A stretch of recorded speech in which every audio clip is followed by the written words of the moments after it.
sandali lang. Bakit parang dumadami yung bumibili ng Toyota Avanza ngayon? Hindi naman siya pinakamalaki, hindi rin pinakamabilis, pero bakit parang ito yung default choice ng maraming pamilyang Pinoy? At eto pa, sa presyo niyang halos 1 million pesos, sulit ba talaga ang Toyota Avanza eCVT 2026? O mas okay nang magdagdag para sa Innova, BRV o Veloz? Sa video na to, pag-uusapan natin lahat. Detailed specs, real-world performance, fuel consumption, comfort, mga kulang, at syempre, yung pinaka-importanting tanong, kaya ba nitong maging perfect family car modest 2026? At sa dulo ng video, sasabihin ko kung sino talaga ang bagay sa Avanza E at sino ang dapat umiwas dito. So make sure na tapusin mo tong video na to.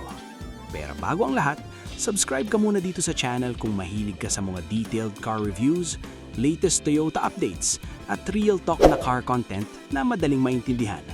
At kung balak mo rin kumuha ng brand new car or magpa-compute ng car loan, nandyan lang sa description yung contact details ko. Tara, simulan na natin.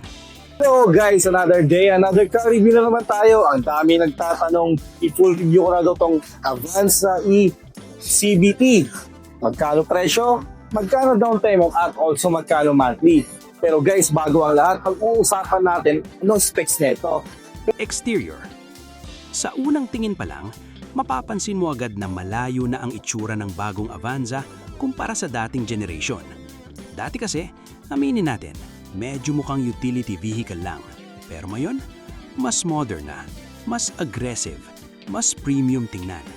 Sa harap, meron kang malaking grille design na nagbibigay ng mas sporty na dating.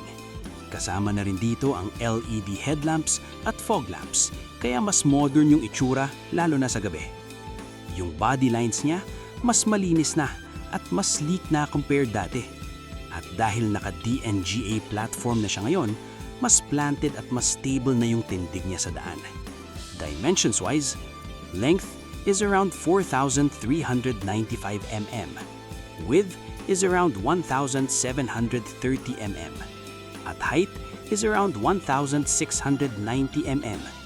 Ground clearance naman is around 180 mm.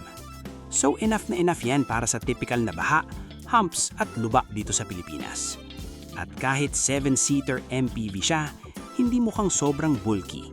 Madali pa rin i-drive sa city at mas beginner-friendly compared sa mas malalaking MPV. Engine, performance. Ngayon, punta tayo sa pinaka-importanting part, yung makina. Ang Toyota Avanza eCVT 2026 ay gumagamit ng 1.3-liter 4-cylinder dual VVTi gasoline engine. Meron itong 97 horsepower, 122 Nm of torque, paired sa CVT transmission. At eto yung honest truth dito. Kung mahilig ka sa hatawan, mabilis ang overtake at aggressive driving, baka mabitin ka. Pero kung family use, daily city driving, school service, long drive with pamilya, actually, sapat na sapat siya. Dito kasi papasok yung totoong purpose ng Avanza. Hindi ito pang karera. Ginawa ito para maging practical, matipid at komportableng family car. Sa city driving, sobrang gaan niya i-drive. Dahil CVT siya, smooth yung shifting, walang biglang sipa, relax lang. At sa highway, kaya niyang mag 100 hanggang 120 kph nang hindi hirap. Basta wag mo lang asahan na parang turbo diesel ang hatak. Based din sa maraming owners online, sinasabi nilang enough naman yung 1.3 basta realistic ka sa expectations mo. At actually, isa yan sa gusto ng maraming family owners, yung hindi nakaka-stress i-drive. Fuel efficiency-wise naman, isa rin ito sa strengths ng Avanza. Sa city, nasa around 10 to 13 kilometers per liter. Then sa highway, kayang umabot ng 16 to 20 kilometers per liter, depende sa driving habits. Kaya tipid talaga siya for a 7-seater. Interior, space. Ngayon, dito talaga bumabawi ang Avanza. Pagpasok mo sa loob, mapapansin mong sobrang practical ng cabin layout niya. Simple lang ang design, pero malinis tingnan.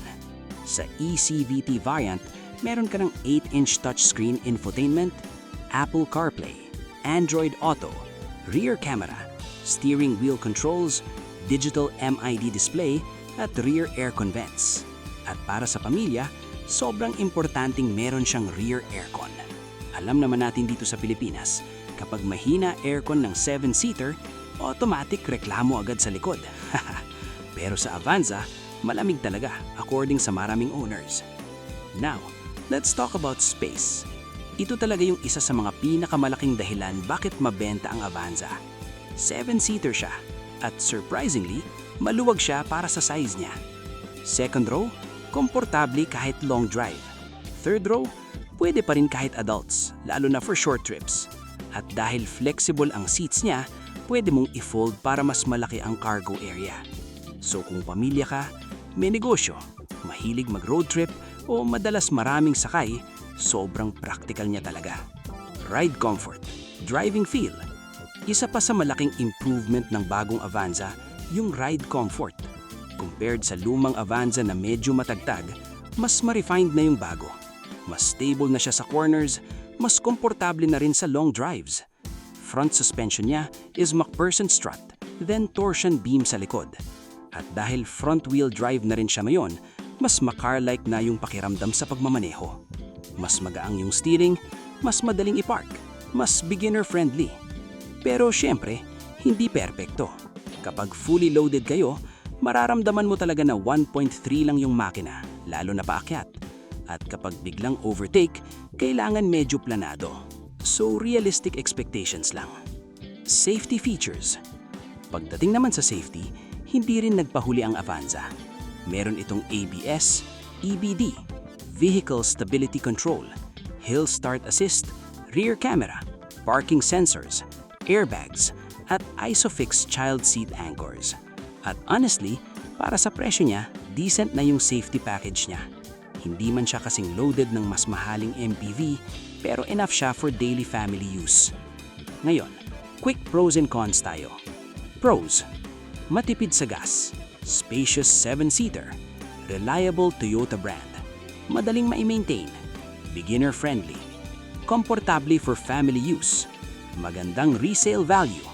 Cons: hindi pang harurot, medyo basic ang interior kumpara sa Veloz. Kapag fully loaded, ramdam mong 1.3 lang yung makina. At eto pa, maraming nagsasabi online na kung gusto mong mas premium feel, baka mas magustuhan mo ang Veloz. Pero kung practicality at budget ang usapan, panalo talaga ang Avanza. Current SRP ng Toyota Avanza eCVT 2026 dito sa Pilipinas is around 1,016,000 pesos. So, sulit ba ang Toyota Avanza eCVT 2026? For me, yes. Lalo na kung priority mo ay family car, fuel efficiency, reliability, at practical daily use. Hindi siya perpekto, pero alam mo yung feeling na sakto lang pero kompleto na kailangan mo.